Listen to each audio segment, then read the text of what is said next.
Pixar Jones is just me talking, and today it is Favorite Film Friday, in which we will be talking about one of my favorite animation studios and Pixar, and all 26 movies, all being ranking from my least favorite to my favorite. Let me know down in the comments below how you would rank all of these movies,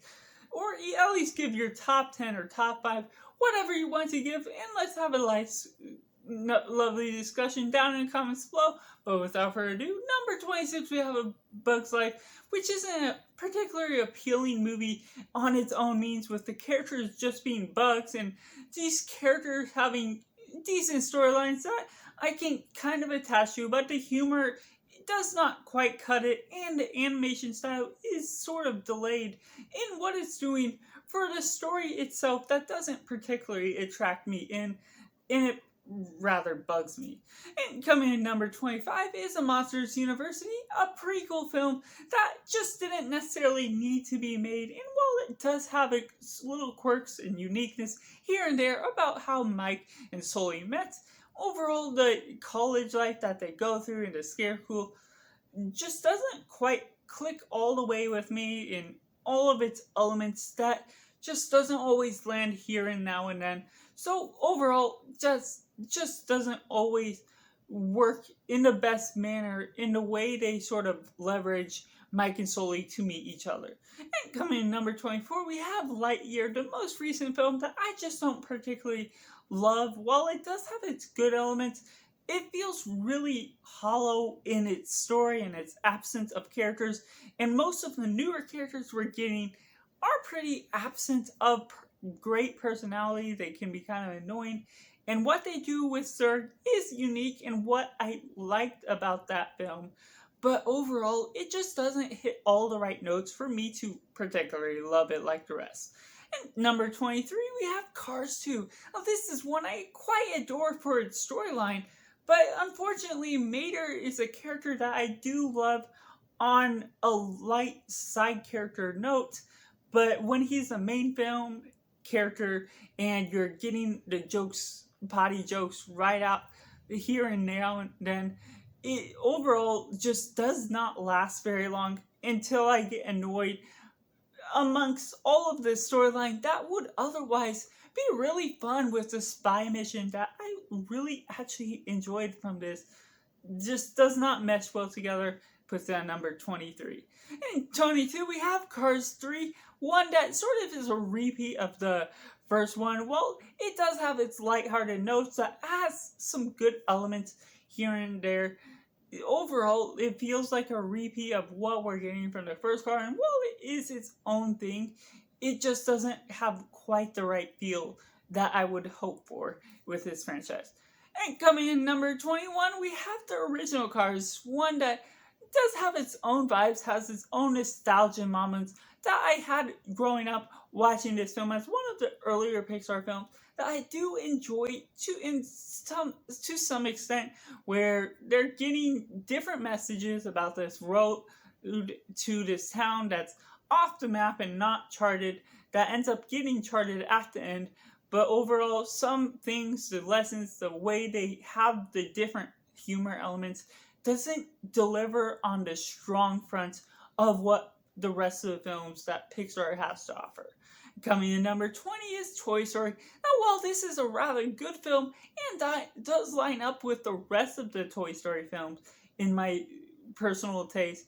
overall the villain of Sid just sort of feels out of place for me. Feels out of control and needs some sort of sanity or backstory to how he's so insane, having and possessing these rockets that are destroying these toys while the mother isn't particularly doing anything. We need more context behind what's going on, and that's sort of what sets this film back for me personally. Coming in number 19, where films start to mesh together and I really like them, is Soul. Now this is a strong, well-suited film with a great message, but that doesn't quite line up with the slow pacing, and overall it feels very mellow throughout the whole film. It doesn't have a strong point for me personally that really hits home for me, makes me cry, or anything like the higher up Pixar films that does have great characters and interesting tropes that you're getting within this film, but overall doesn't quite work for me all the way like it does others. And coming in number 18 is Brave. Has some good fun with the only Disney Pixar princess film that I just highly enjoy what they do with Merida and what her adventure is with her mom and her dad, and being a rebellious sort of teenager that also is learning these lessons while being an archer and having this sort of distinct taste that I can highly enjoy the different elements and the animation for all in all. And number 17, we have Luca, a recent one that I just highly enjoy with the elements of this kid trying to explore the real world as he is doing a Little Mermaid type of adventure, wanting to stop being this fish aquatic animal and being on the real world and being a human while getting wet makes him that aquatic animal. That has some fun elements, has a great Vespa type of race in the end. Overall, well, the story elements are pretty strong throughout. It does have things that disconnect it from being one of the best. And coming in number 16, we have Turning Red. Now, this is a strong one that grows over the elements of puberty of all things within this Pixar film, and I thought it did it rather appropriately. The way they deal with the culture of fear and what you're building in with strict parents and the changes of a child as they're getting into puberty, particularly for a girl, and I just highly enjoy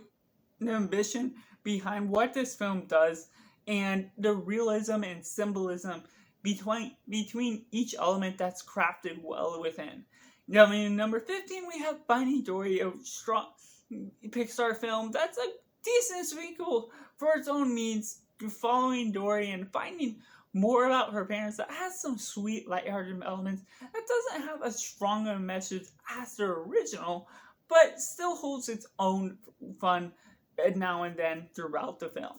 And coming in number 14, we have Incredibles 2, another sequel that's rather strong in its own means, creating these fun little adventures with new superheroes and the dangers you get as they're trying to shut down all the superheroes, creating a sequel 14 years later that lasts well for what it's going for. And while it's not as strong as the original, it holds its own worth in the end.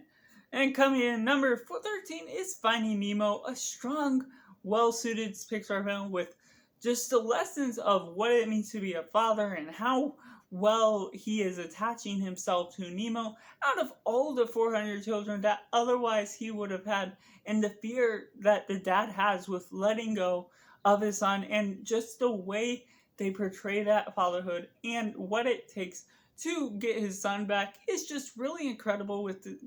light-hearted characters that are involved. And coming in number 12, we have Toy Story 4. Now, this was a bigger surprise of the Toy Story franchise and Pixar all in all. While the particular story elements don't always line up with what you're expecting, just the way they craft the craft Bonnie has an attachment for, and the passing off to characters as we're no longer with Annie and we're now with Bonnie, just the elements and charisma derived between each and every character is really fun as we learn more about the culture of lost toys and what it means to be that while they're actually not so much lost, but actually finding themselves as they're away from a particular owner. And coming in number 11, we have Toy Story 2, a great story with so much dynamics with Al's Toy Barn, talking about the culture of resellers of toys and high-selling toys as Woody discovers more of who he is with Woody's Roundup, and having the prospector be the villain as well as Al being that head honcho of the whole dynamic, bringing Prospector's plan into perspective,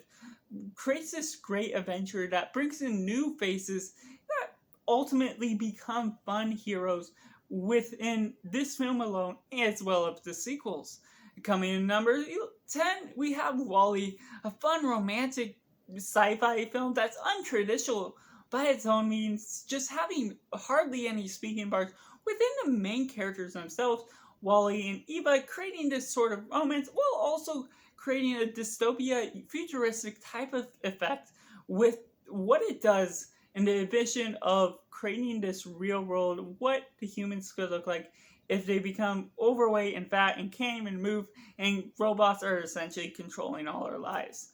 And coming in number 9, we have The Incredibles, a fun, energetic superhero film that creates so much livelihood with the characters, each creating their own superpower and character dynamic that brings the team together as a family as well, that becomes so much more unique and well deserved by its own means. And while the Syndrome story is a little bit of a repeat of some stories we see now and then again,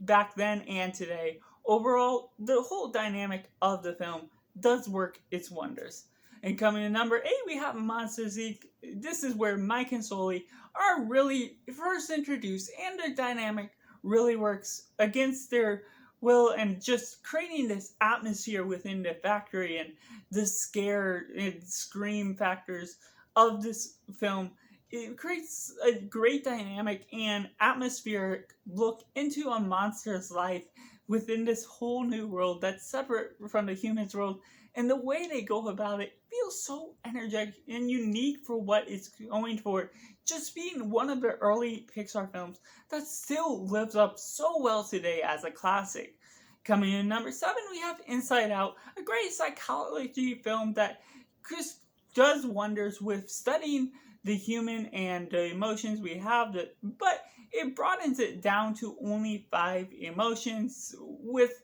joy being essentially the only positive one, that creates some problems with the plot itself since we're more complex than that, but dumbing it down for this film itself to broaden to be more kids and adult friendly. Overall, I just highly enjoyed still what it has. Brings some tears now and then with the memories it brings of how our mind sort of works, and the puns it brings with train of thought and our imaginary friends, and just how it delves into the ideas of how our memories could be stored just in this fun futuristic look, and the cross dynamic between the activation of emotions controlling our mind. And coming in at number 6, we have Onward, a really fun fantasy film that's so unique for the Pixar franchise. Chris Pratt, Tom Holland bringing great voice performances to the table on this quest just to restore their father and see him for the first time as they never met. And just the way to get the staff and what they do as they learn so much messages within what it means to sacrifice, and how they're really putting their efforts to finish this adventure, and just all the threats and dangers within, but all the mystical elements as well that makes it such a fascinating, fantastical film. Overall, really works wonders in all. If you're getting my top 5, make sure to comment down below your top 26 favorite Pixar films, from your least favorite to your favorite, or even the top 10. And make sure to like this video if you're enjoying it so far, and subscribe so you don't miss any of my upcoming videos. And coming in number 5, we have Up, where the first 10 minutes are such strong, powerful, some of the best Pixar pieces of all time, and just the way they go about this film on the adventure is a little bit slower at times, but just the whole social dynamic and the cultural dynamic between an older gentleman as well as Russell, the younger generation, and the way they're dealing with an older guy and a kid, and not always having the best dynamic, but ultimately learning how to stick together and be a team as they're saving this dodo bird against one of the older guy's biggest inspirations in his life. Just creates this fun adventure through just the dynamics that you're getting, in ultimately the wonder of the cultural intergenerational atmosphere you're building between these two is really solid for what they're going for. Coming in at number 4, we have The Good Dinosaur. No, this is a hot take, but I just highly enjoy the dynamic and envision of this film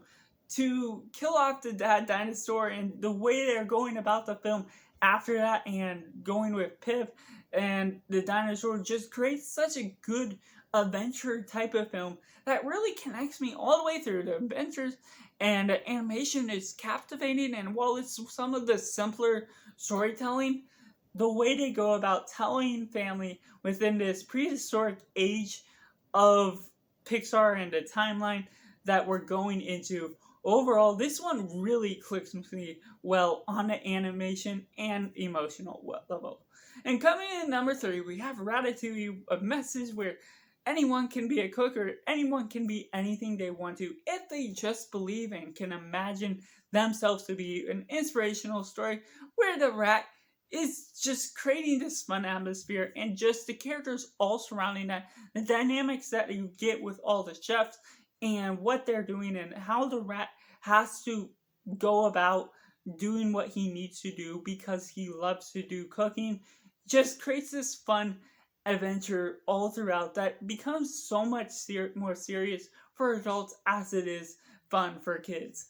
And coming in at number 2, we have Toy Story 3, an ambitious film that just creates this fun dynamic about Andy going off to college, and so the kids get disregarded and end up going to this nursery and just creating a good and evil of the toy camps, and just the way they're handled, and Lotso being one of the best Toy Story villains, and creating the elements of being a lost toy and being replaced, just creates some strong emotional vibes to this table that I just highly enjoy. The social dynamic you're getting now that all the toys we're getting that we've seen Andy get before are now going on their last adventure before being passed on to Bonnie. But overall, the trash compactor scene, especially at the end, becomes that much more stronger and really elevates the film to what brings it to my number 2 Pixar film. But that brings number 1 Pixar film as Coco. So vibrant in all of its emotions, the colors and animations, perfecting the art of actually animating the strumming of the guitar right, playing the right notes, and the way the soundtrack and the musical elements to this film is so vibrant in what it's bringing, and the plot twists are some of the strongest plot twists I've seen in movie history, and just the way they're going about with such only very minute flaws of the objective scale throughout the whole film, and Miguel learning his lesson of wanting to be a musician and doing his best to go there, and then having to learn how to get a blessing before he turns into a ghost, gets trapped in the Deadland before the sun rises, creates this so fun atmosphere that explores family, music, adventure, and so much more, encapsulating all into one film. And that only makes it my favorite Pixar film, but one of my favorite films of all time. So let me know down in the comments below how you would rank these Pixar films from your least favorite to your favorite. That's just all 26 of my films rankings for this favorite film Friday. Let me know down in the comments below if you like this video or suggestions for future favorite film Fridays or other videos. Thank you for watching. Bye for now.